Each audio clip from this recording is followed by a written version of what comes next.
Oh, there it is. All right. There it is. Hey, getting a little concerned there. I was gonna have to give you guys a call here. All right.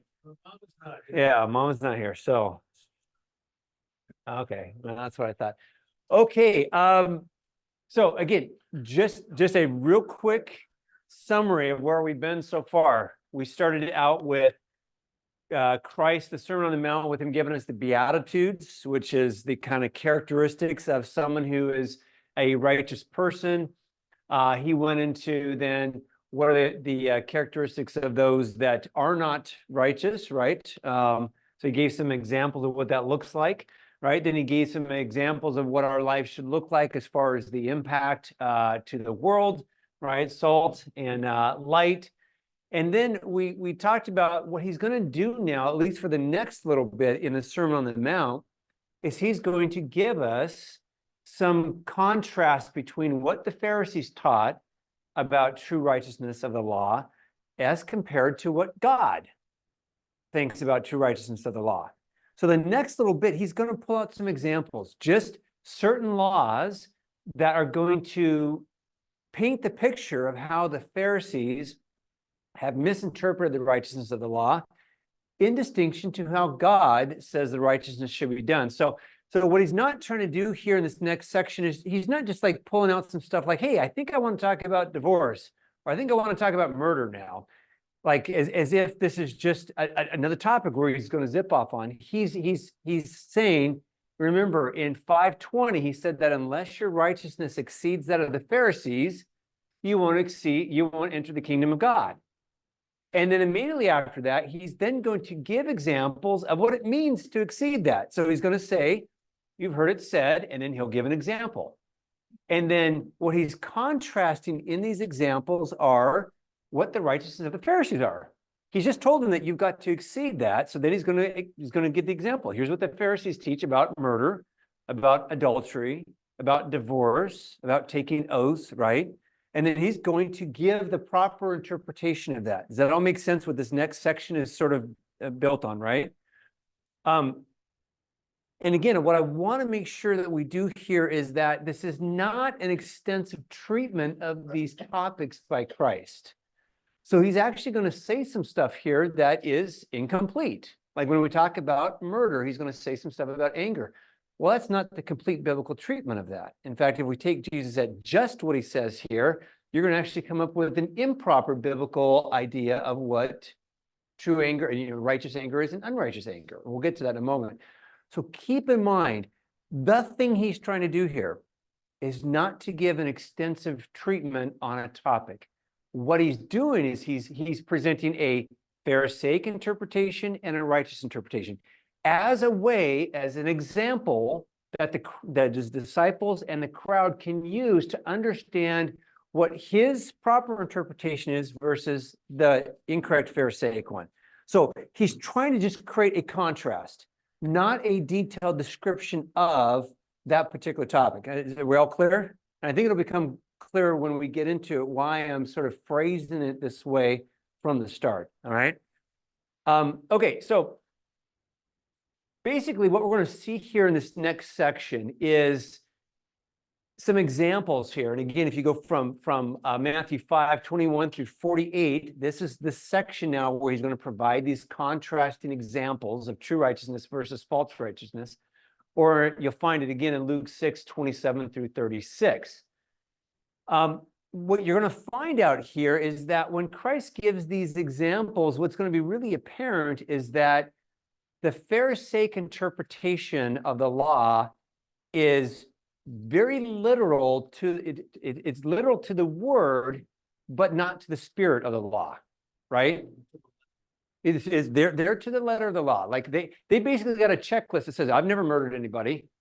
And Jesus is going to say, but that's not the spirit of the law. And so he's going to give you the spirit of the law, which actually requires a higher level of righteousness than does just the letter, right? Okay, and we're going to get into that, right?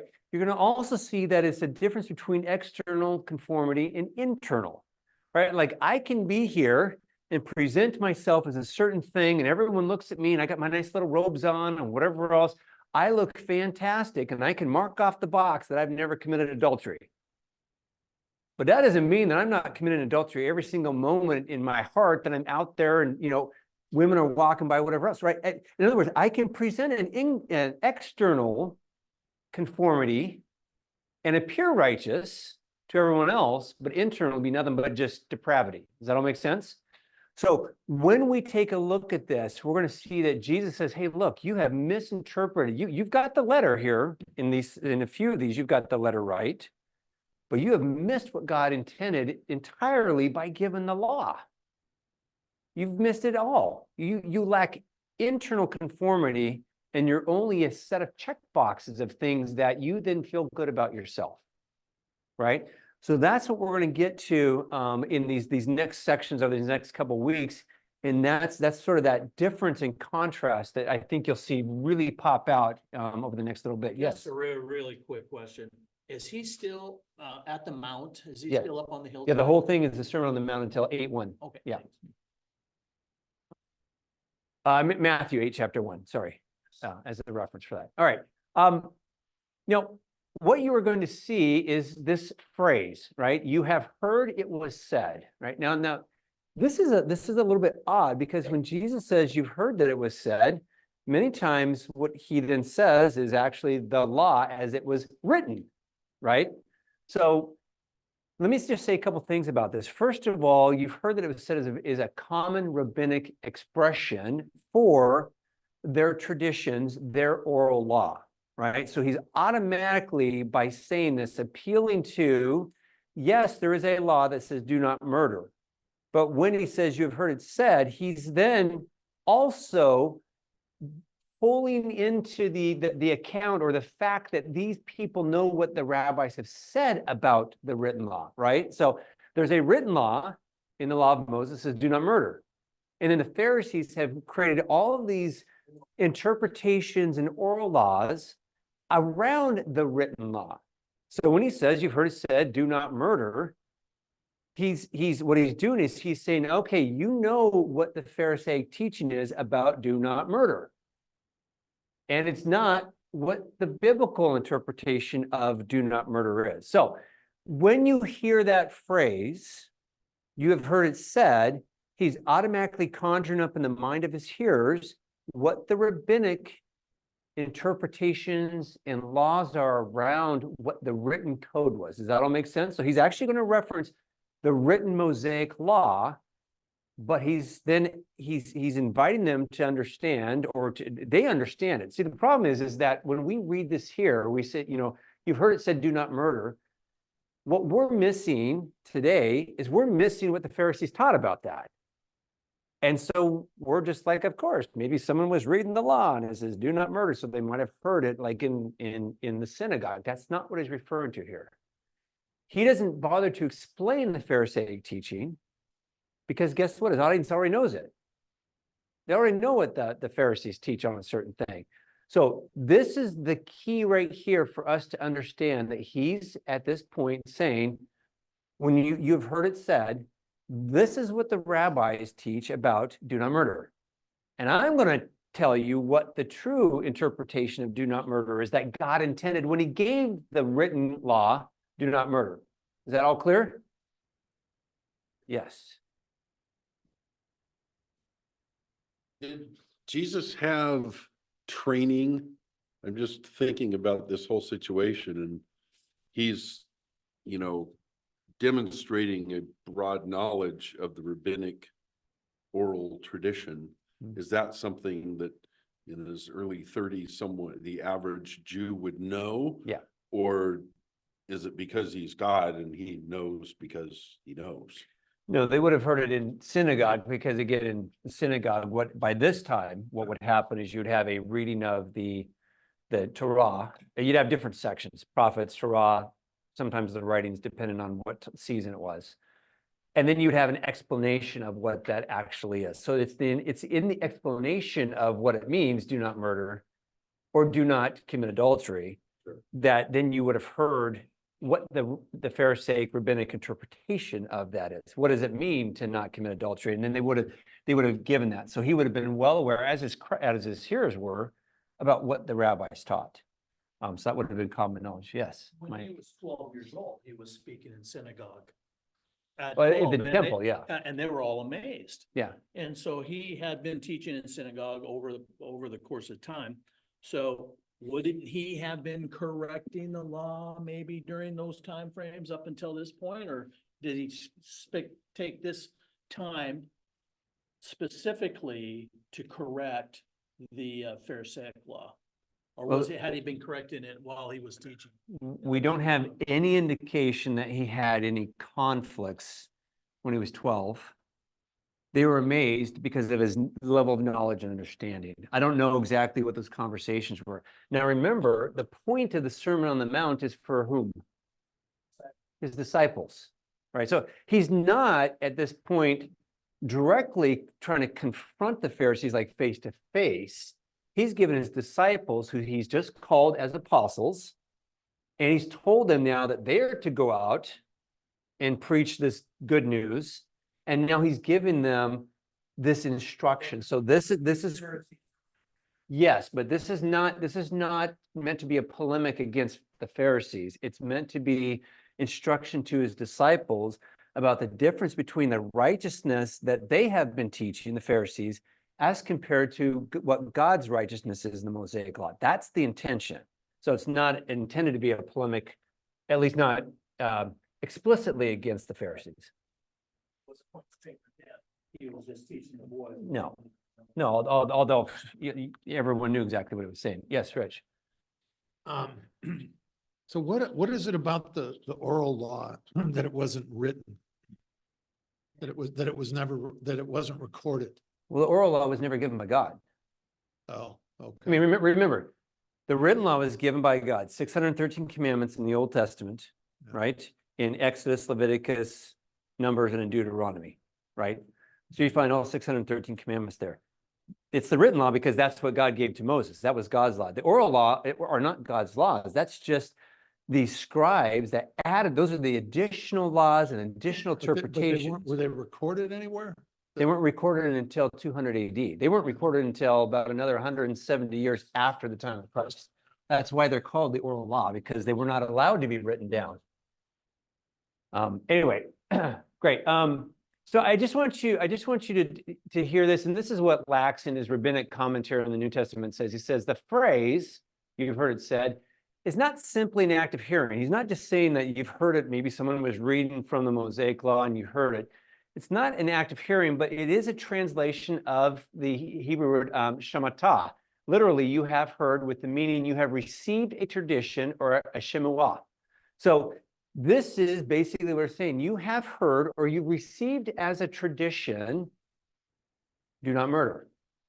But I say, and Christ is going to give the proper interpretation. So let's just make sure that as we're going through these, we understand that that what is going on here is this contrast: rabbinic tradition communicated through the oral law versus the biblical interpretation of that. Now, let's dive into this a little bit more here.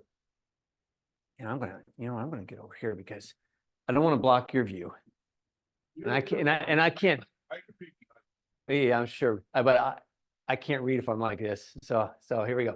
Okay, it says Matthew 5:21-26. It says, "You have heard that it was said to those of old, you shall not murder, and whoever murders will be liable to judgment."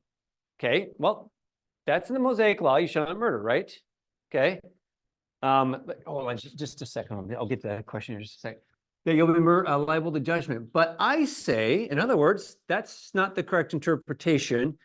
Now, what's missing here between verse 21 and 22 is what? What does Jesus not give us?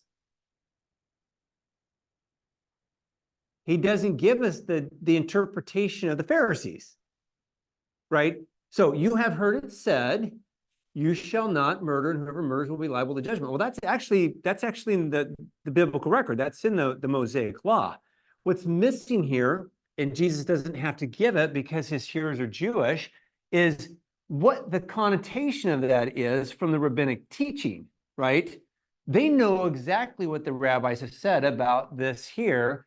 And so he just immediately skips to, but I'm going to tell you what the proper interpretation is. So I just don't want you to be confused that we're missing the Pharisaic interpretation of it because the hearers already understand it. Does that make sense?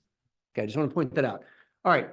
But I say to you that everyone who is angry with his brother and who's liable to judgment, whoever insults his brother will be liable to the council, and whoever says, you fool, will be liable to the hell of fire.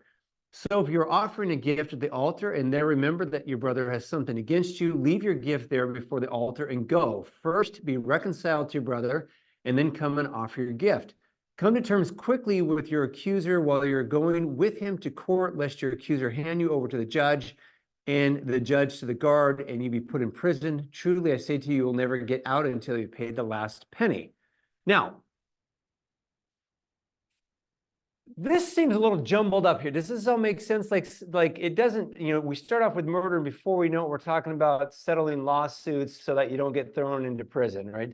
Something doesn't seem like it quite flows. So we're gonna try to break this down just a little bit. Does anyone else see that right there? Like there seems to be a little bit of confusion. Like how do we get all the way from murder to, if you're offering a sacrifice and you've got something against your brother, go settle it first. Like something doesn't quite connect. So we're going to connect this here in the next little bit. And you had a question. I apologize. This paragraph and the one before, I'm having a hard time talking because I have to go back home and take cough syrup. If you're in a war, you have to kill somebody, otherwise you could be killed yourself. So what do the Pharisees say for that? Yeah, so let me just tell you what, I'm going to answer that here in just a moment. Because this one right here, you shall not murder, is not regarding self-defense. So in this case, war, this would be sort of considered self-defense, or justifiable war is the other term for what you're talking about there. That is also not part of what is included in you shall not murder. This is a phrase, and it's also not manslaughter. Like manslaughter, we all know what manslaughter is. Manslaughter is when you unintentionally kill somebody. You could be in a fight with them. You didn't intend to kill them, but they fall down and hit their head and they die. Or you killed somebody by, running in with your car. Like that's manslaughter. It's unintentional versus, and we even distinguish this in our own legal system, premeditated murder, first degree murder, right? What's that? Cain and Abel. So the law against murder here is not about self-defense. It's not about capital punishment, which God commanded when someone took someone's life for premeditated murder. So there's lots of exclusions, what he means here. So this clearly is talking about you shall not commit premeditated murder. That's what Exodus 20:13 is all about. All right. So hopefully that answered your question. So the Pharisaic view that's not stated here by Christ is basically this, that we are not in violation, you are not in violation of this unless you actually go out and kill somebody, right? And to the letter of the law, guess what? They're correct, because you couldn't take somebody and stone them for capital punishment for murdering somebody until they've actually murdered somebody. Anyone ever see the movie with what's his name? Tom Cruise, the Minority Report. Okay, yeah, the Minority Report was these beings that had this precognition. They could actually foresee when someone was going to commit a murder or a certain crime, and then this group of people, cops, essentially would go out and they would arrest the person before they committed the crime. But because these precogs knew they were going to commit it, they would go ahead and put them into jail, and they'd be punished anyway before the crime. Right? Yeah, well. You can't have thoughts of hatred. Yeah, but the Pharisees said, no, you can't do that because, and technically you couldn't, right? You couldn't, Jesus couldn't, no one could have said, hey, I know that you plan on murdering someone so that you can be stoned. I mean, under the Mosaic law, you couldn't be stoned unless you had actually committed premeditated murder. So to the letter of the law, the Pharisees were right. I've never murdered anybody. I can check that off my list. Now, what Jesus is going to say, though, is he's going to say, wait, hold on a second here. You've misinterpreted what God intended by giving that law, right? Okay. So the Pharisaic approach is really just reactive. Like, in other words, the law do not murder only comes into effect after the deed's been done. I mean, after the person's dead. Jesus is going to say, wait, the reason why God gave this law is preventative, right? Because it's what leads up to the premeditated murder that's really the issue. Right? I mean, certainly taking someone's life is the issue, but it's all the things that lead up to that Remember, premeditation means what? You have meditated pre-act that you want to kill somebody. And it's that attitude of hatred towards someone that eventually leads someone to take someone else's life that is just as sinful from God's perspective as taking the life itself. Does that all make sense? Right? According to Jesus, Jesus says, hey, look, when you have hatred in your heart, such hatred that if left festering, left uncontrolled, eventually could lead to murder, especially if the circumstances are right. If you can get away with it, if you can figure out a good way to poison someone without getting caught. It's that anger that eventually results in murder that shows the depravity of your heart. That's the sinfulness, your hatred towards that individual that just stews and festers and creates that blackness and that poison inside of your heart.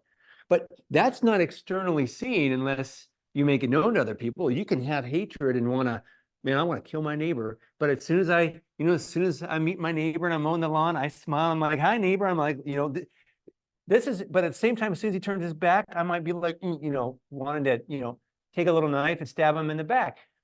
You can act a certain way, but what Jesus said, hey, look, it's this hatred in your heart that causes you eventually, possibly, to be willing to take someone else's life. That's the sin. God recognizes that as the sin, and you'll be held responsible for that. Right? Does that all make sense? Where we're starting off at? Is this the one where it says that even if you can't call him stupid or? Yeah, we're going to talk about that. Yep, exactly right. That's it. Because at that point in time, I'd like to bring up, Jesus did call them a brood of vipers, and he did call them sons of the devil, so on and so forth. So we're going to distinguish. We're going to talk about that, and this is where I'm saying that when we look at what Jesus says here, we have to take it in context with the rest of the biblical narrative in Scripture, because if we don't, we will actually misinterpret what Jesus is saying, and we'll come up with wrong conclusions. So I'll just tell you what, the big picture here is this. Your heart matters as much as the act. Yes. So when you have Judges our hatred, heart. and when you want that person dead, and when you just like, oh man, I'm telling you, you think about that person, when you have that much vitriol and hatred for somebody, God says, that's sin. So that's what Jesus is actually talking about here.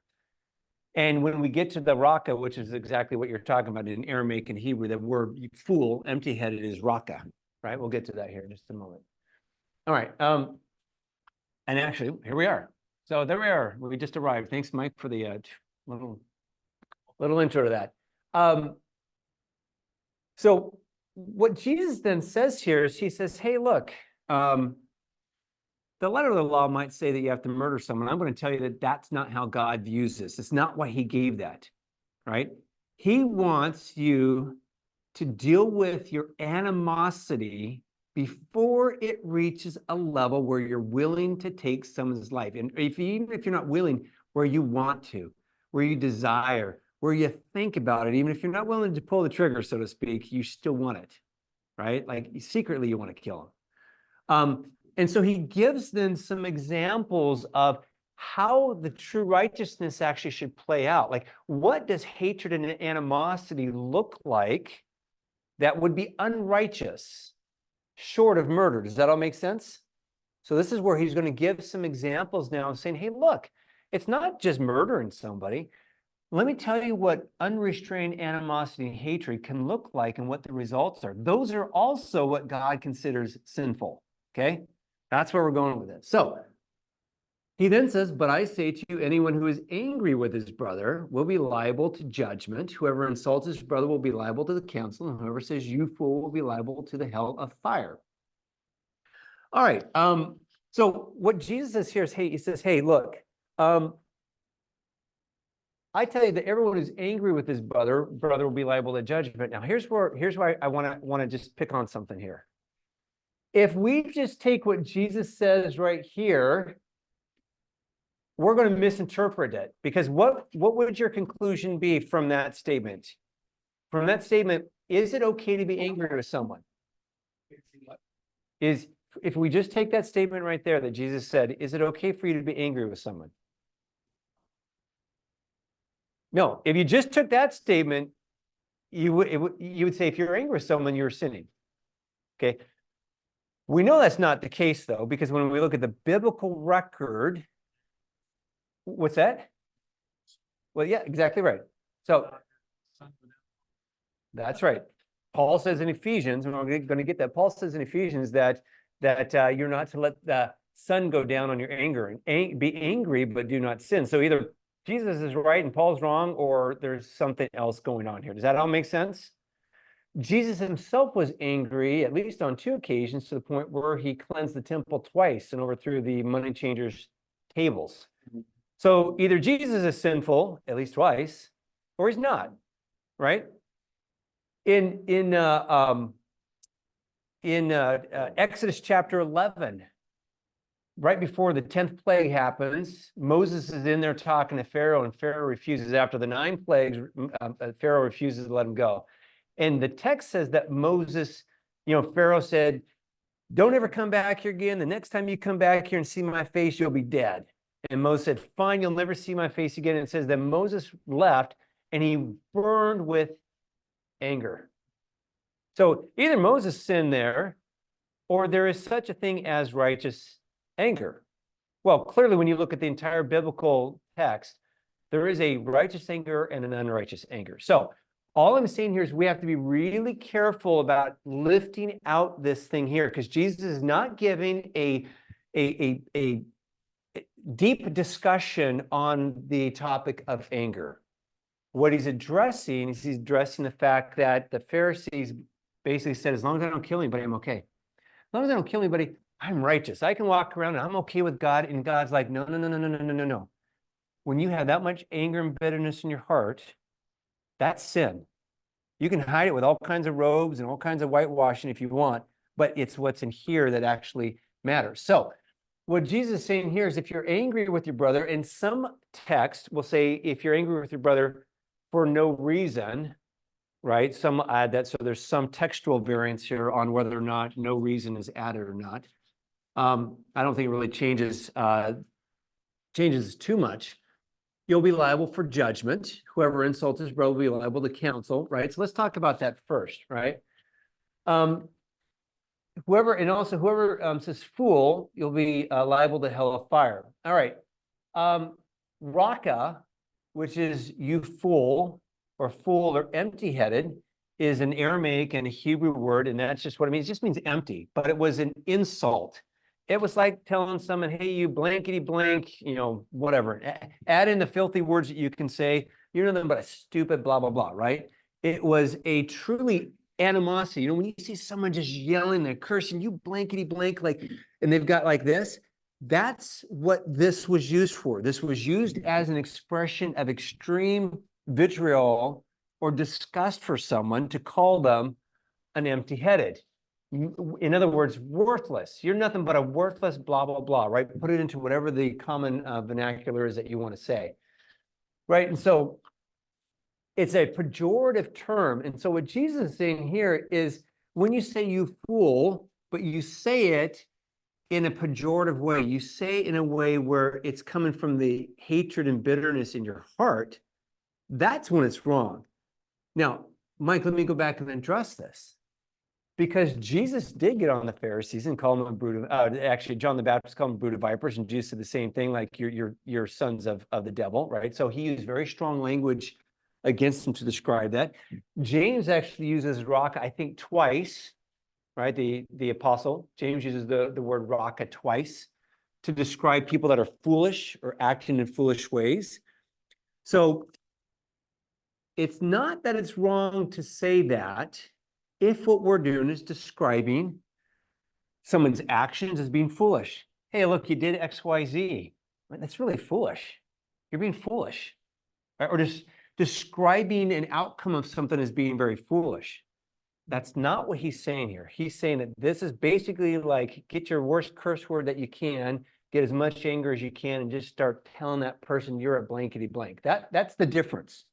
One is an expression of foolish actions that is okay to call out, and the New Testament writers do, versus using this. And again, it's the second usage, which comes from a person's hatred of an individual that causes them to use this as a pejorative term. Does that all make sense? Am I making sense here to everyone?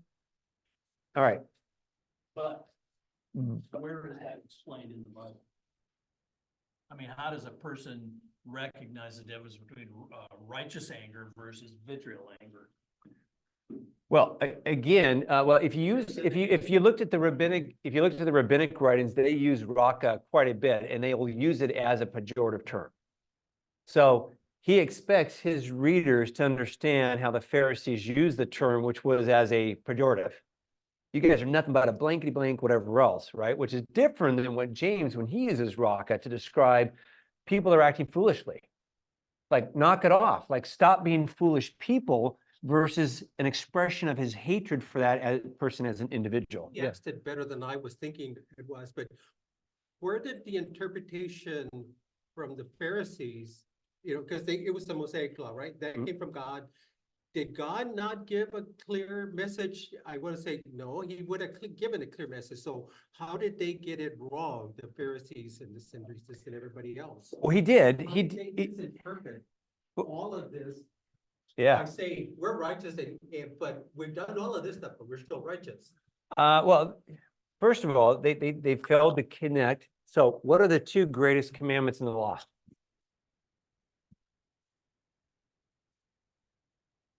Second is like it, love your neighbor as yourself. Love your neighbor as yourself. So here's the problem. It's not that God isn't clear. God was clear in the Mosaic law that you're to love your neighbor.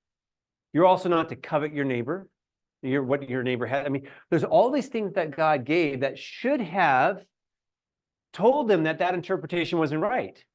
That it's not okay for you to hate your neighbor, because actually what the Pharisees taught was this: love your friends and your neighbor, but hate your what? Enemies. That's what they said. So look, hate is totally fine as long as it's not my neighbor, my friend. Which we get into the parable of the Good Samaritan, which we'll get to a little bit later on. Like there is a way that they were able to distinguish, like, hey, it's fine as long as you're a righteous person, I can love you. You're my neighbor, but it's okay for me to have complete hatred for these other no-gooders, right? But they failed to connect the righteousness of the law, which Jesus says, hey, it hangs on this: love God, love others. And if you do that, the rest of the stuff takes care of itself. Okay, so it's a failure to properly understand the whole entire biblical context that was given in the Mosaic Law. And that's what Jesus is trying to say is look, this can't be where we land. Because if this is where you land, then you're in violation of love your neighbor as yourself. Now, of course, they try to get around that by trying to say, well, who's my neighbor? Later on, they'll try to say, well, who's my neighbor? Again, what they're trying to do is sidestep it. They want to make their neighbor a very small subset of humanity that then, as long as they love those people, they're okay. But it allows me to step outside and say, well, you're not my neighbor. That means I can hate you. Like, this was the way that you get around that. And that's what legalism does. Legalism, this outward expression of righteousness by ticking boxes, basically says, well, I haven't murdered anybody. Even though I want to murder you, as long as I haven't done it, I'm good.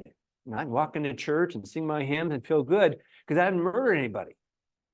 That's what it allows you to do, though. And that's what they were guilty of, is being legalistic, say, "Hey, the letter of the law says don't murder." And Jesus said, you've missed the whole intention of why God gave it, right? If we just bundle this whole section up here about it, that's what's going on. But it seems, what you're talking about is really connected to loving one another, to what it means to love a person.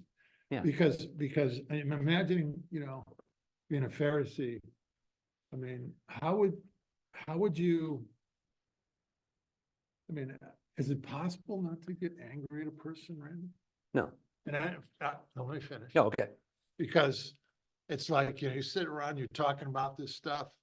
Well, it's not possible not to get angry at a person, but as long as I don't kill them, then I'm okay. Well, we're going to talk about it We're here. gonna talk about We're that. gonna unpack it because again, The way I can, these guys, heretical and all that, and in direct contrast. to are you Jesus. saying you like their viewpoint? I don't like them. No, I'm not saying that I like them, and I'm not saying that I agree. I'm sorry, I'm talking too long. You look at the watch. I feel like I'm at the Academy Awards. No, it's more like Jeopardy. Okay. Anyway.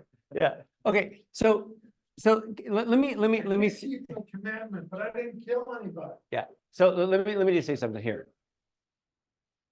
So and we'll get into this in just a moment. I do want to have a clarification that some of the text do have in there, because some of the ancient texts actually have for no good cause or for no good reason. So Rich, if that's the correct textual, what Christ actually said, that does add a slight variation, because what it would mean is that there are certain things in which you should get angry with someone about, and that would be fine. Now, it doesn't mean you should stay angry with them. Then I'm just saying that if that's the text there for no good cause or no good reason, which there's good reason to believe that that's probably what it was, then that would mean that there are times when you should get angry at someone, when they just do something, like when your kids do something. And you're like, I'm angry at what you did, because what you did was just complete disobedience. And you ended up doing something that you shouldn't have done, right? So we are going to get into that. But if that is the text, which is not the ESV version here, they've chosen not to include that in the textual version, that does nuance that a little bit more, even more than what I'm nuancing right here, if that makes sense. Okay. This is bad. This is a bad night to come, Rich. It's gonna get way worse. Like that one's harder, to be honest. That one's a lot harder than the anger thing, I think, at least for me. Okay. So yeah, yes, sorry. Yeah. Yeah. That maybe I might be double dipping on, but anyway, the one I got is when I was raising my family and kids, and they would do something that I didn't approve of. I would look at them and I would say, I don't like the behavior you just used, because the result was, it was something that is beyond my control. And I can't, in other words, I can't be so angry that I'm gonna do something worse than being angry. In other words, Yep. in other words, it's gonna be, what do they call that? It's gonna double indemnity. Yeah. I guess Yeah. is what they call that. Yeah. Yeah. So is that actually used in our Pharisees? I mean, before Christ, before God said, the Sermon on the Yeah. Mount stuff, I don't know about that specific question. Let me just peel back something here, and maybe Rich will help you out. Remember, one of the Beatitudes was what? Blessed are the merciful, for what? They will be shown mercy. So when, and we're gonna unpack this a little bit more, but when we talk about anger, there is such a thing as righteous anger. There are things you should be angry about. The question is, how do you resolve that anger? What do you do with it? Because unfettered anger will lead to unrighteousness in your life. Does that all make sense? That's where I'm actually going to be kind of directing us to, is he is not saying you can't be angry. He's talking about the type of anger that would lead you to murder someone. So you can be angry, but you got to do something with that anger. Otherwise, if it sits there and festers, it can lead you to that point of murder. Does that all make sense? That's where we're going to get to. Yeah, Chris. Is that actually Barry, this is Barry's line from earlier conversation is, does hate the sin but love the sinner tie into this? So as far as being angry, it's righteous to be angry at a sin or a behavior, but still love the person. Sure. Yeah, and I think, yes, I think that is in play as a concept, right? Because what you're really angry at is the actions that the person have done. And if it's righteous anger, it'll be anger at something that is clearly against God's laws, against what God wants, an injustice, right? Sometimes we get peeved and angry at things we shouldn't get angry about. Now that would be unrighteous anger, right? Sometimes you've done that. I've done that with my kids, where I have exceeded the level that is required for the situation. That is unrighteous anger, and I have no business doing anything but other than asking for forgiveness and apologizing, right? So look, we're gonna get to this here in just a moment, because I got kind of a little wrap up on this one, and then we can, when we're done, we can always talk about it a little bit later on. Yeah, Grady, did you have? Would it be fair to say that unrighteous anger is motivated by hate while righteous anger is motivated by love? Yes, that's a great way to put it. I would say love and justice, or love and righteousness. Like when you see unrighteousness occurring, there's a reason to hate that as an outcome, because unrighteousness always scars the individual or others. Like it always leads to bad things, right? So we should always be upset with ourselves and others and angry when we do unrighteous things, because it goes against what God wants for us as the creator, how he created us to be. It's always going to be a negative response.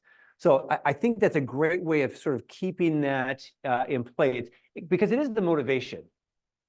Like if I'm angry and I just hate you and all I want to do is just pound your face in, that's different than me being angry that you did something that then I've got to figure out, how do I work that anger out with you now that you have committed whatever that is, right? There's the different motivations of how you're going to approach. That's why I said it's okay to have righteous anger. What's your approach? What are you going to do with it? That's the important question to ask as a believer. To Rich, your point, you are going to be angry. And in fact, you should be angry. Like when someone tries to kidnap a child, if you're not angry about that, you're evil. Shoot up a congregation in church. Shoot up a congregation. Look, do whatever it is, the Chiefs Super Bowl parade, what happened there. If you're not angry when things like that injustice happen, then you're on the wrong side of the ledger. That should create anger. The question is, what do you do with it? You can either sit there and stew and let it boil and poison you so that it eventually rises to this, or we can figure out how do we actually deal with that in a biblical way. So, Rich, to your point, can you live life without being angry at someone? No, because there's going to be injustices done to you and to others that you should, in fact, be angry about, right? Anger is an internal indication of injustice. Does that all make sense? But we haven't sinned in that case. As long as it's righteous, as long as I'm not being angry at you because, Mike, I hadn't even get any sleep last night and you said something, I get super irritated with you when I shouldn't have. That's on me. Like, that's not righteous. I know, it does. God is angry with it. Yeah. And in fact, I don't want to get off on this, but when we think about, there's something that's said in church all the time. God hates a sin, but he loves a sinner. Well, actually, that's not entirely biblically correct, because his wrath falls upon the wicked. His wrath is on the wicked, and it's a present tense. So we'll get into that later. If anyone wants to hear how that actually plays itself out, I'll just leave it there because that's more of an in-depth discussion. Okay, so anyway, now he does say, hey, you're going to be liable to judgment. You're going to be liable to counsel. What does he mean by this? Well, what he's talking about here is he's talking about, hey, when you have anger, you're liable to do something that's going to get you in trouble. So what we have here is two things. liable to judgment in the council is the on here punishment that is meted out by the judicial system. And whoever says you fool will be liable to the hell of fire. That's God's divine judgment. So what you have here is that a person who is angry unrighteously, right, with hatred and vitriol is going to suffer, definitely going to suffer the hell of fire, and we'll get to that, or the fire of hell. But he can suffer the judgment that is the council. So what does Jesus mean by this? Hey, if you do stuff and you get angry, you're probably going to do some stuff you're going to regret. And guess what? You could get brought before the courts, because the council right here is the sentence of these inferior courts. If you go back to Deuteronomy 16:16, in the primary cities of Israel, they set up judges. And so if there was a civil case, right, where you did something to somebody else, you would be brought before these courts, they would decide, and there would be judgment. That's what Christ is saying here, that your anger can result in you doing things that are going to get you in trouble. Like this is not just a victimless crime like we talked about last week. And so in this case, he's being very pragmatic. Like, not only is this sin, because God considers it sin enough to say, if you've got anger like this, you're going to go to hell. I mean, this is what God's saying. God considers that. But in this life here, pragmatically, you're going to get yourself in trouble as well. You know any hotheads? Yeah, I'm one. Rich, I don't believe that. My daughter. Yeah, but there are some hotheads that get themselves into trouble. Why? Because they cannot control their anger.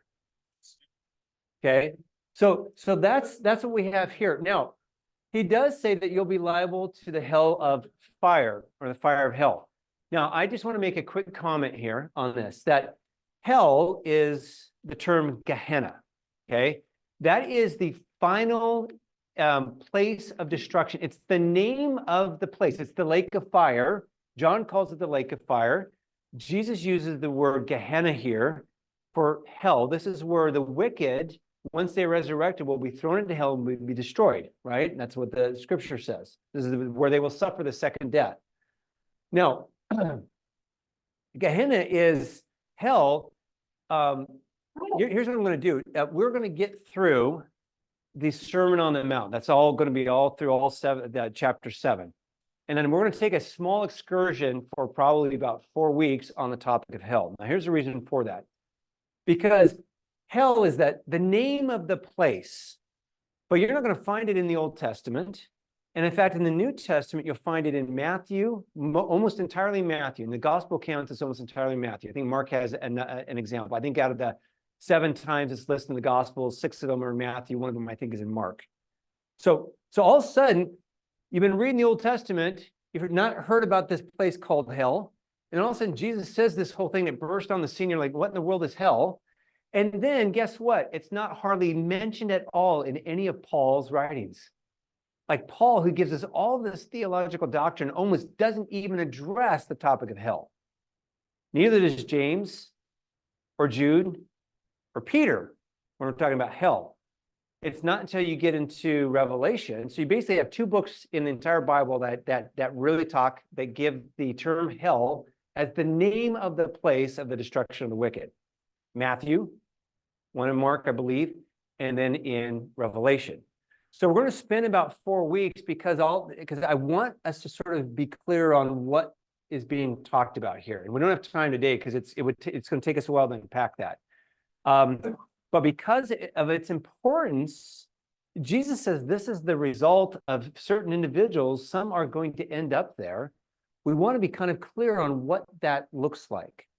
So when we're done with the Sermon on the Mount, we'll have about a 4-week session, an excursion into that particular topic, where we're going to cover the 3 conservative evangelical positions on that and try to figure out what is actually going on here. Now, I'm just going to leave it here for now, just to say that Jesus says, hey, look, you're going to go to hell if this happens. And we're just going to leave it there for now until we're done with chapter 7. Does that all make sense? Yeah. Since you cracked the door open. Well, I cracked it open only to tell you I was going to close it and then open it up later on. I just want to stick my big foot in there Yeah. for just a second and ask. Okay, if I slam it, don't get mad. So if, were there literally no references to hell in the Old Testament, what did Jews believe happened to the unrighteous or the non-Jew if they, didn't, Yeah. if they weren't Jewish or whatever? Okay, so the one point of clarification that I should have given was this, is that the name hell is the name of the place. It's like saying Seattle is the name of a city.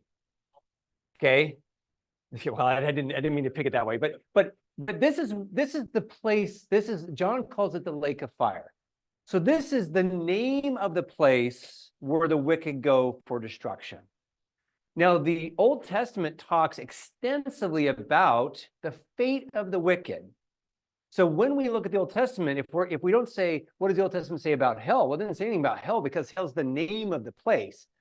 The Old Testament says a tremendous amount, perhaps as much, even more than the New Testament does, about what the fate of the wicked is.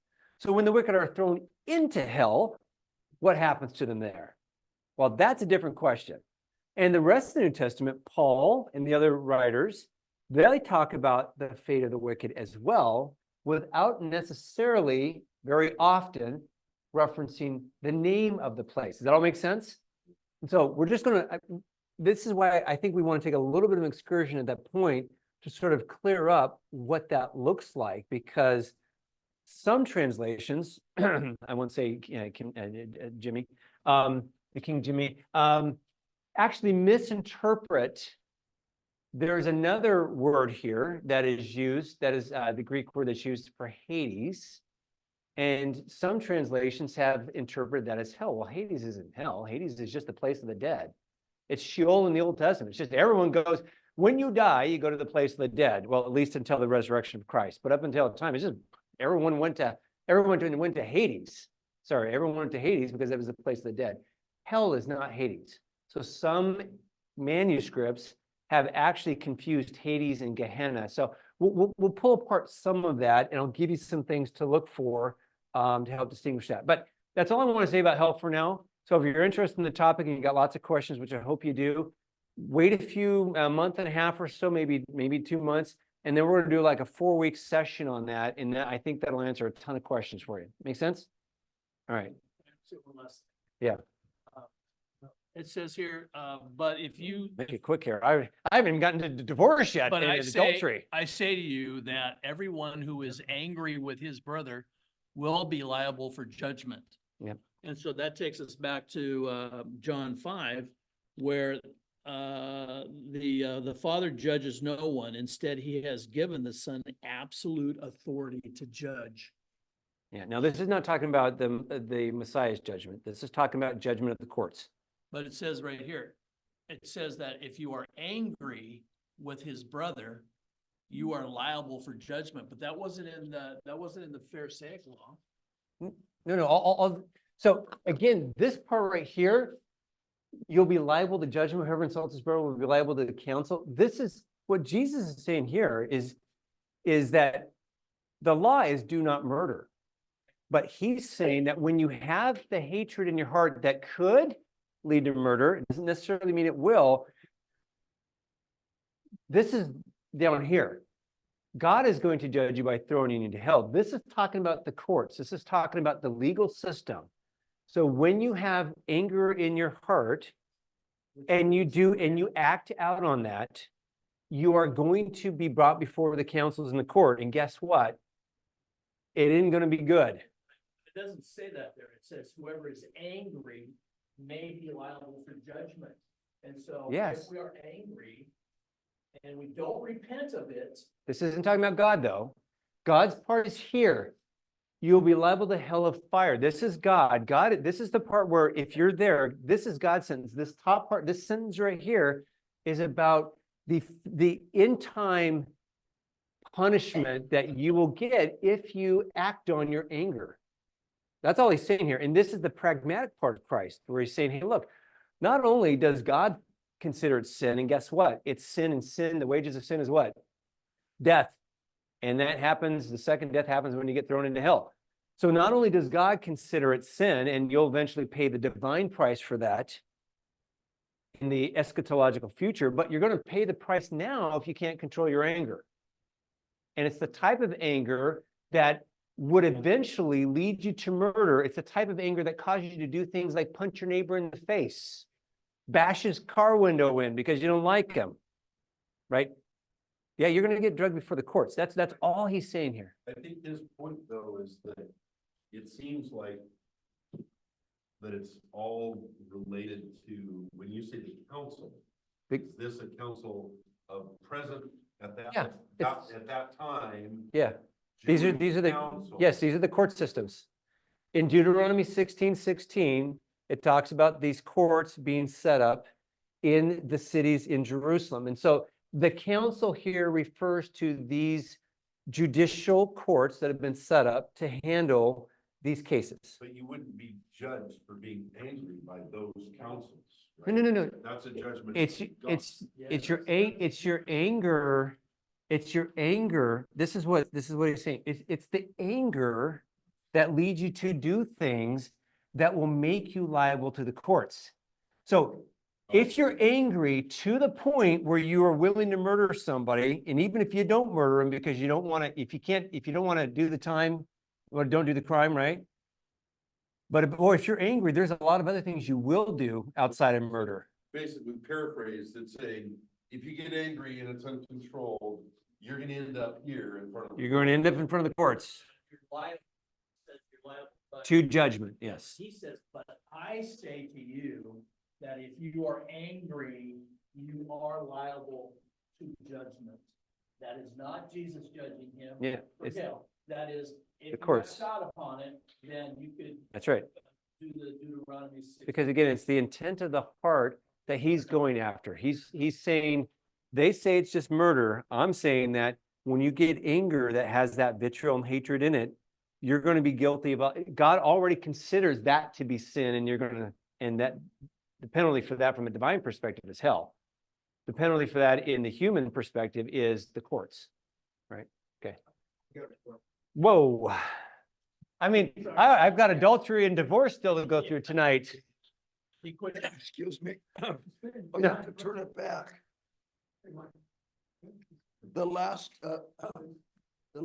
sentence there, I think, the way I feel is history is repeating itself with what happened in Israel on October the 7th, of all the murders and rapists and children that were burned alive. You could take that in there a little bit too. Well, I wouldn't do that because that's reading current events into this. All he's talking about here is that if you have unrighteous anger, and again, anger that is strong enough to at least cause you to want to kill someone and perhaps kill someone, in other words, violating do not murder, then God's going to hold you accountable. Hell is God's divine judgment upon sin. Okay? Does everyone understand that? Okay. Hopefully. You're gonna have to have some anger to kill somebody if you're in war. That's why it's called. No. Yeah, and that's why it's totally different. He's talking premeditated murder. That's the reason why the Mosaic Law even accounted for manslaughter as different than premeditated murder. Okay, you could run, if you committed manslaughter in the Mosaic Law, you could run to what? City of refuge, city of safety. And there were several cities that were set up that if you committed manslaughter, you got in a fight or something like that, and you didn't intend to kill, but the person died, you could run there to make sure that you wouldn't be caught and stoned to death, get in the city, and as long as you stayed in the city, you were saved until court was held. And if it was found that in fact this was a manslaughter, but this was premeditated murder, then you'd be stoned. If it was found that in fact it was manslaughter, then you'd be exonerated from any future punishment from that, right? So even the Mosaic Law differentiated between manslaughter and premeditated murder. Do not murder is premeditated murder. Okay, so and it's not just a just war, that kind of concept at all. All right, let me see where we're at now. We might just wrap it up here and call it good. Okay, so then he goes on, and then he says this. He says, So if you are offering your gift at the altar and there remember that your brother has something against you, leave your gift there before the altar and go. First be reconciled to your brother and then come and offer your gift. Well, this seems a little odd. We start out with do not murder, and all of a sudden Jesus is talking about, hey, when you're coming to the temple to offer sacrifice, if you remember that your brother has something against you, in other words, you've done something, then leave your sacrifice there. Don't even bother with it and go and reconcile. Well, how does that deal with murder? Okay.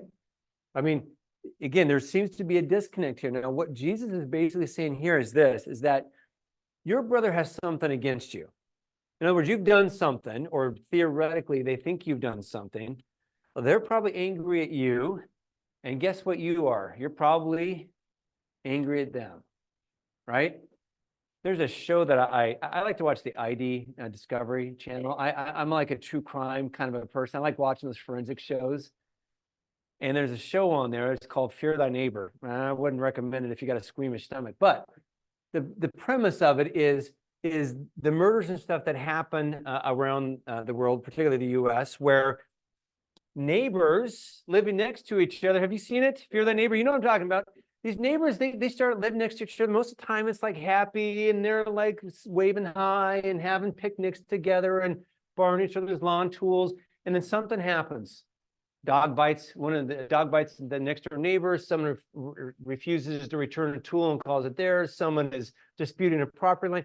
Whatever the case is, and what you see is this anger just starts to build and build and build, sometimes weeks, months, maybe even years. And then someone explodes and they kill their neighbor. Right? That's what the show is about. So just a spoiler alert, somebody dies in each episode, right? And these are true stories. These are true stories of what's happened. And what is going on here is that Jesus is saying, hey, look, if there is animosity between you and somebody else, what is your obligation? Get it taken care of. And in fact, the immediacy of getting it taken care of is demonstrated by the fact that Jesus says, don't even finish your sacrifice. Like if you're there at the temple and you've got your sacrifice there, if you know that you've got anger against somebody and they've got anger against you and there's hostility brewing that may eventually lead back up to what? Murder. Go get it taken care of. Right now, you may not be able to resolve it because you can't control the other person. But what you can control is yourself. Does that all make sense? That's all he's saying right here is, yeah, he's just saying be reconciled to that, right? And learn to forgive them. Remember Matthew 18, we haven't gotten there yet. I don't know why I said remember, because we haven't gotten there yet. But Jesus says this, he's talking about forgiveness. And he says, so shall my heavenly Father also do to you if each of you does not forgive his brother in your heart. In other words, God isn't going to forgive you if you haven't forgiven your neighbor. Okay? So essentially, if we know what Jesus is already going to say later on, what he's really saying here is this. God's not interested in your sacrifice. He's not interested in your prayers. If you have hatred towards your neighbor and they've got hatred to you and there's a brewing animosity that's at that level, God didn't want to hear your prayers. In fact, the Old Testament says that it's as if the heavens are like solid brass and your prayers go up and they bounce off. And that's what Jesus said there. You go get it fixed because you cannot be in right relationship with God with hatred in your heart for someone else. Does that all make sense? That's the immediacy of it. Go take care of it first with them and then come back, and guess what? The reason why you're offering a sacrifice here to God is because you've done what to God? You've sinned against him. That's the reason why you're offering a sacrifice. So the order of operations here is this. Go take care of your sin issue, your anger and hatred with the person that you have it with. Because God isn't going to, he's not concerned about, he's not even going to basically hear you if you've got some issue with him until you've resolved the other issues. Go take care of that. Go take care of the anger. Go take care of the animosity and bitterness.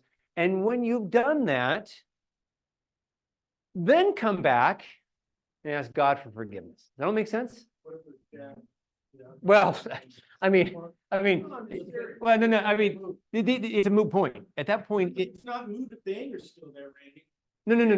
no, I'm saying that, you can't go to the person if they're dead. What you can do though, is you can deal with the anger and animosity. Because that's what you've got to do, because Jesus says, look, if you don't learn to forgive people, if you're not willing to forgive them, your heavenly Father isn't going to forgive you in a familial sense, not a salvation sense, but it's going to break your relationship and fellowship with God. That's why it's important. Anger will destroy relationships. Okay? Wow. Okay, let's go down the row here. Make it right. Somebody said, make it right. Make it right. Make it right. Make it right. Okay. Are there instances, and the answer is yes, where the other person isn't interested in making Sure, it right? but that's not up to you. In fact, I've got In a, as much as it is up to you. it's Romans chapter 12, verse 8, I believe. Yes. That was kind of my question too, with the grammar in be reconciled to your brother. It's like, who's doing the reconciling and As much as it's up to you. I mean, that's the thing. You only control. So Randall, Yes. this is this would be kind of like making an amends to someone that you've done a wrong. And at the Yes. same time, Yeah. they don't want to, they don't want to own up anything other than, you know. Well, it's not clear from, it's not clear from the context whether or not they want to or don't want to amend. But it does, the context seems to be pretty clear here that you've done something. And because you've done something, you've caused animosity. So the person that needs to go ask for forgiveness is whom? You. Because you're the one that has offended your neighbor, at least presumably in this situation. So you're the one that's got to go fix it. If you want to bring the temperature in the room down, that's got to be you. You got to go test the thermostat. And they may or may not want the temperature turned down. They may still want to hold on to it. That's up to them. Okay, but Jesus is talking about this right here, like bitterness and anger will destroy you. In fact, anger and bitterness is poison, but it's only poison to whom? Yourself. You're the one that drinks the poison every day. Sometimes that person doesn't have a clue that you, I mean, they're not thinking about you.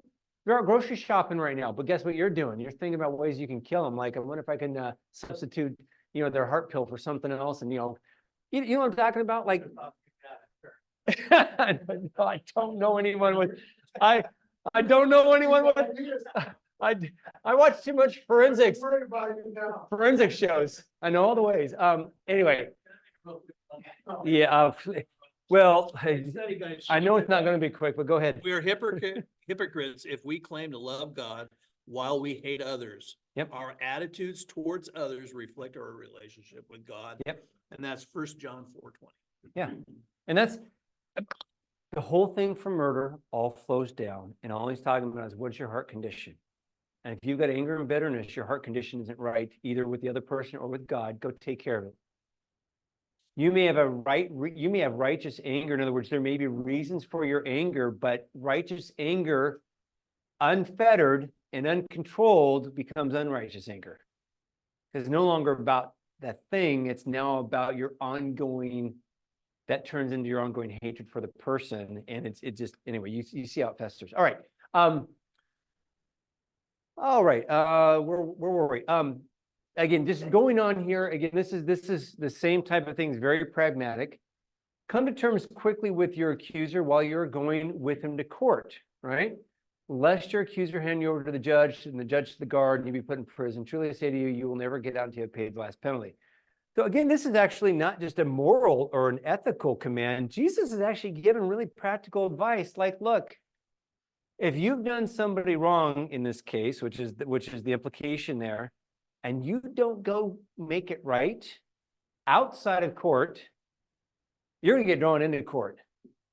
And back then, if you owed somebody something, you get thrown into debtor's prison. We don't really have debtor's prisons anymore here. Well, I guess you can for tax evasion and stuff, get thrown into prison. But nevertheless, like, that's what he's saying here. Like, if in this case, you're going to get stuck in there until you have paid your due. So go take care of it before you go to the courts, because you can always get it right there. But if you don't, if you're not willing to take that step, then this is what's going to happen. Now, Rich, what you just said here, Romans 12:18, sorry, not 8, but 18. If possible, so far as it depends on you, be at peace with all men. Here's the deal. Yeah, here's the deal. Is as much as up to you. So it's two-way street, but at least in this case, you know, if you've done that, you're now right with God, even if that relationship with the other person is not is not resolved. All right.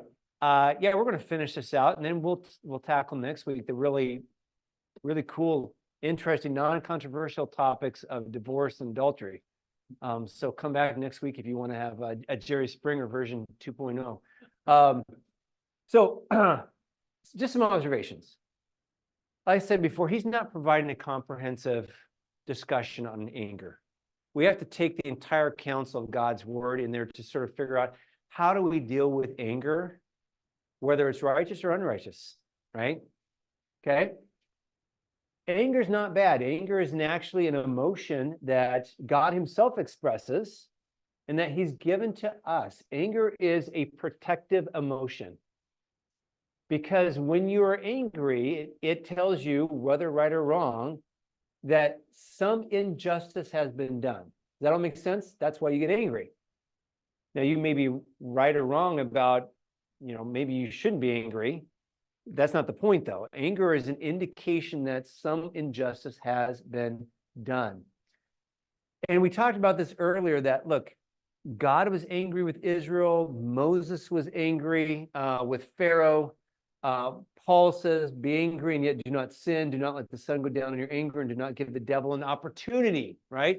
So it's not that you shouldn't be angry. Be angry, he says. Like, there are things you should be angry about. Be angry, because if you're not angry, you're on the wrong side of the ledger here. So be angry, yet do not sin. Well, that's the hard line for you to walk. It's easy to be angry and sin. That's easy. Just give into the emotion. Be angry and yet do not sin. That's the tough part. Do not let the sun go down on your anger. All that expression means right there is take care of anger quickly. Righteous or unrighteous anger, deal with it quickly. Even if it's righteous anger, don't let it fester. That's all it means, is you need to take care of it now. Don't let it go down on your anger. Take care of it. Don't let it fester. It isn't going to get better for you or the other person if you just let it continue to sit and stew, right? And the reason Paul says is, even with righteous anger, which this is righteous anger Paul is describing, the reason to take care of righteous anger is you don't want to give the devil an opportunity. Well, what kind of an opportunity would we be giving him?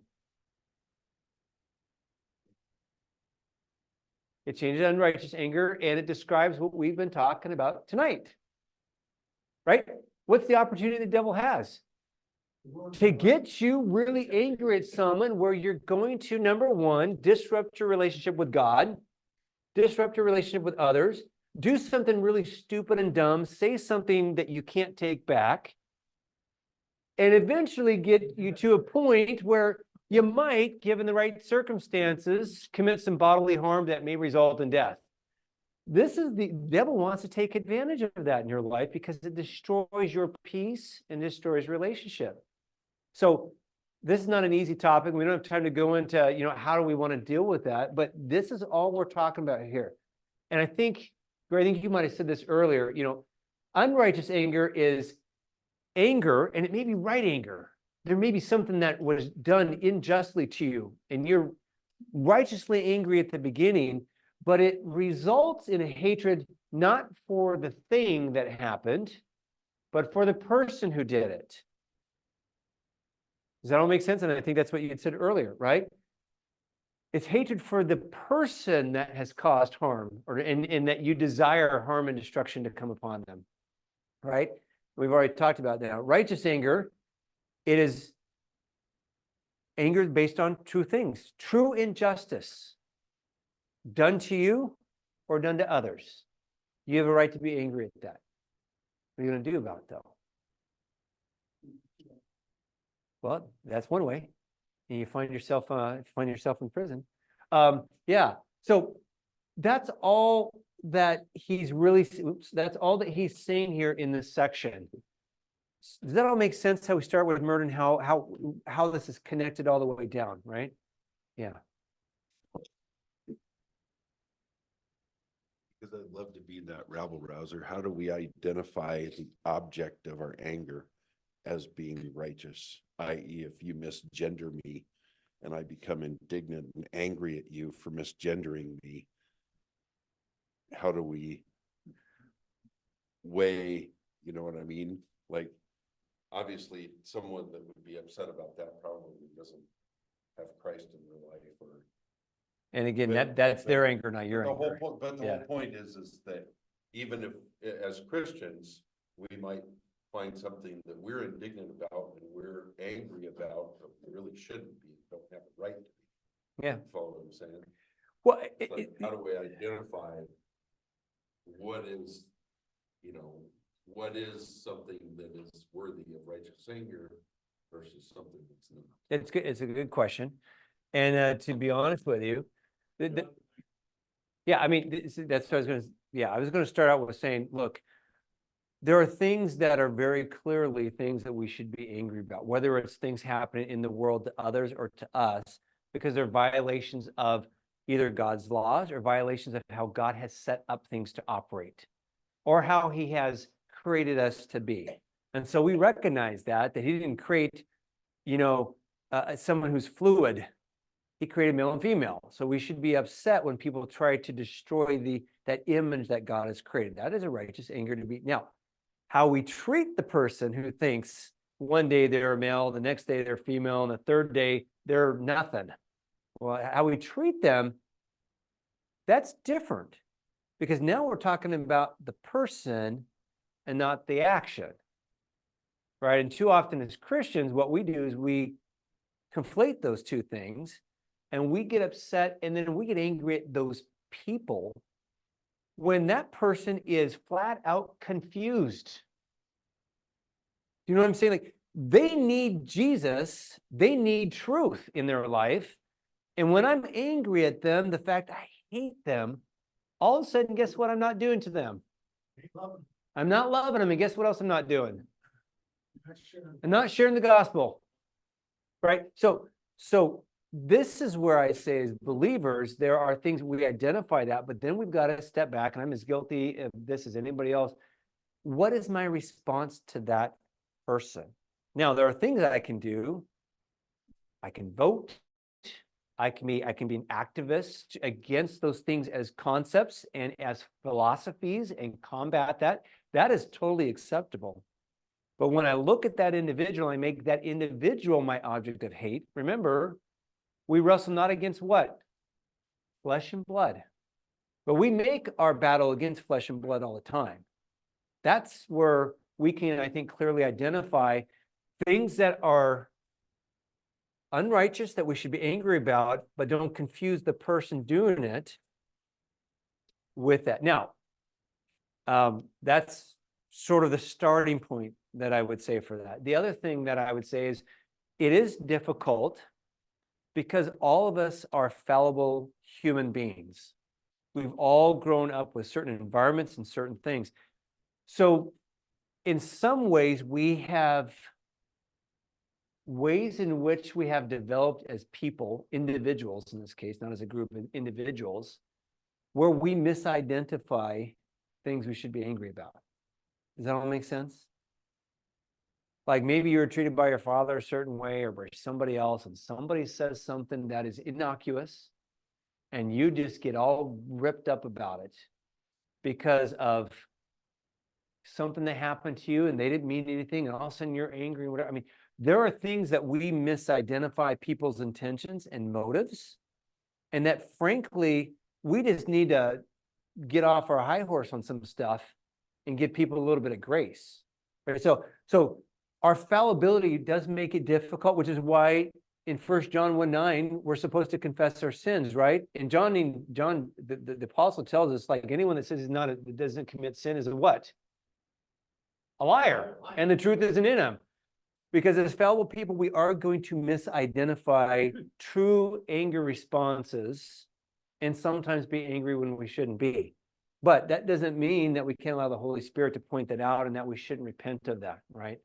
So I'm not saying this is an easy like black and white, but the black and white part of it starts with what God has said.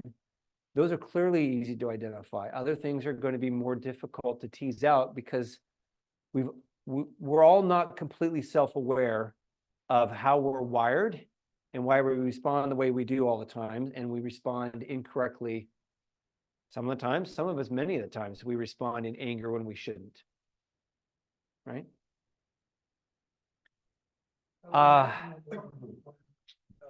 Jesus in front of the Pharisees,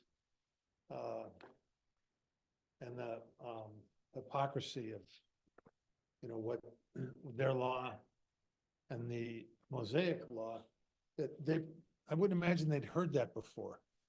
That someone would, react to them the way that he did. Can't imagine that they Well- experienced anything like that. Well, no, because I mean, probably not, because again, if you confronted them, then you end up like the man that was healed by Jesus, and they can't find him. They bring, or no, they can find him, but they want to verify that he was sick prior to the healing, and so they bring his parents in there. And what does his parents say?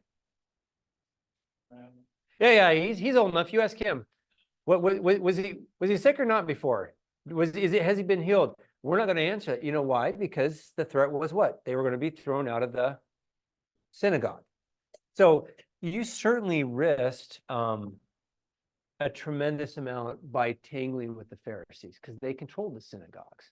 Sadducees controlled the temple, but that's only one institution, and it's only one spot, and it's in Jerusalem. That's it. The Pharisees controlled all the other religious establishment, which is the synagogues.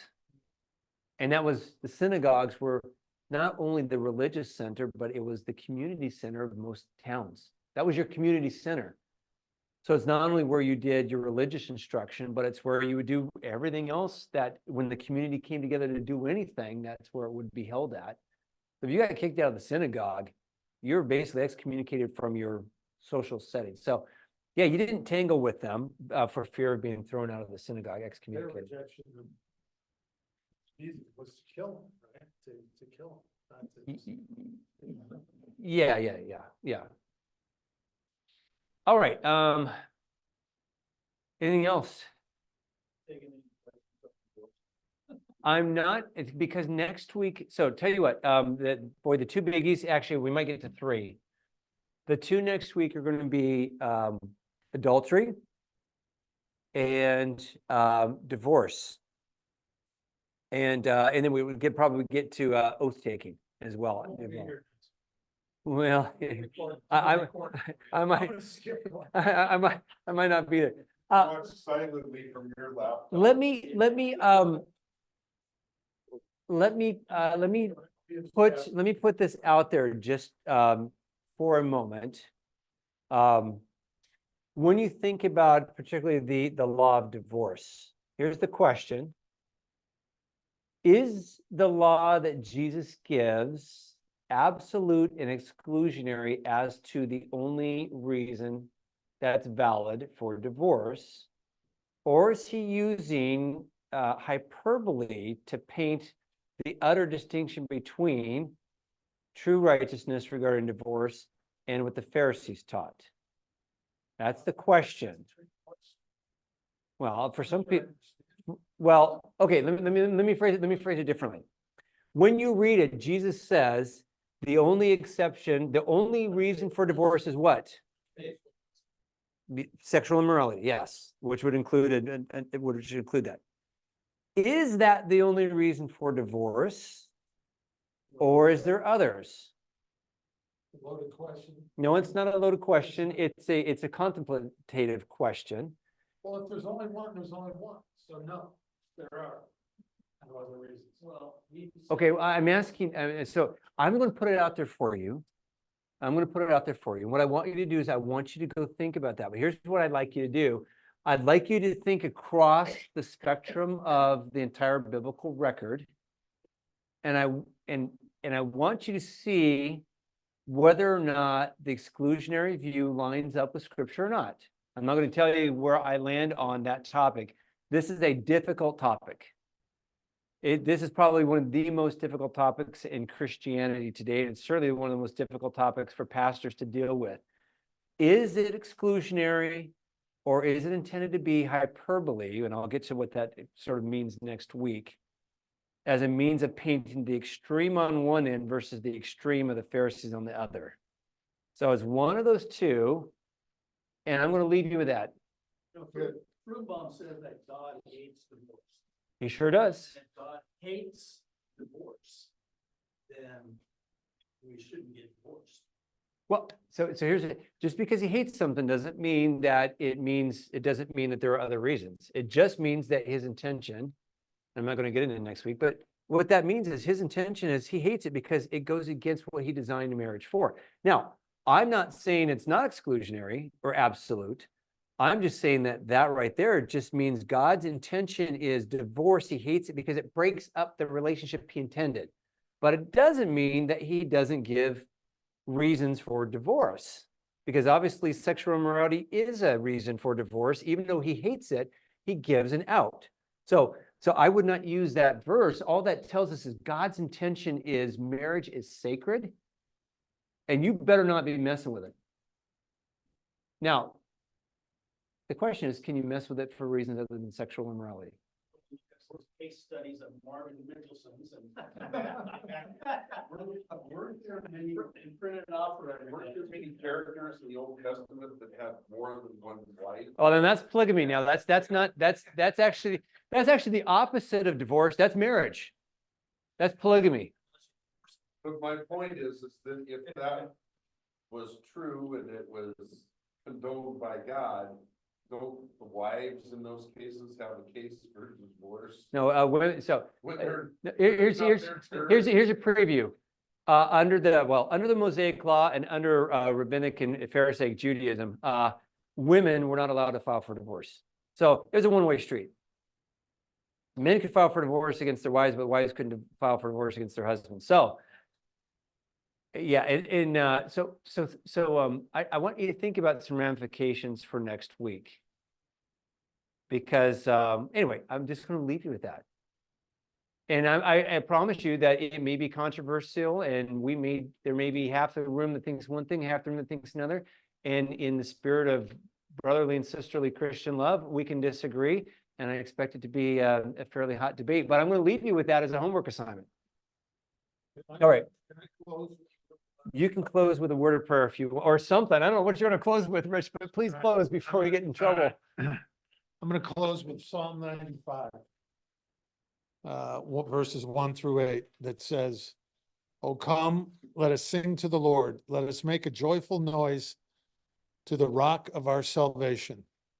Let us come into his presence with thanksgiving. Let us make a joyful noise to him with songs of praise. For the Lord is a great God and a great King above all gods. In his hand are the depths of the earth. The heights of the mountains are also his. The sea is his, for he made it, and his hands formed the dry land. O come, let us worship and bow down. Let us kneel before the Lord our Maker, for he is God, and we are the people of his pasture and the sheep of his hand. Today, if you hear his voice, do not harden your hearts." Amen. Hey, Rich, can I say thank you for not picking an imprecatory psalm? That would have been sort of an antithetical to our teaching night, but anyway, thank you for that. Anyway, we will see you next week. Go in shalom. Shalom, shalom. See you next week.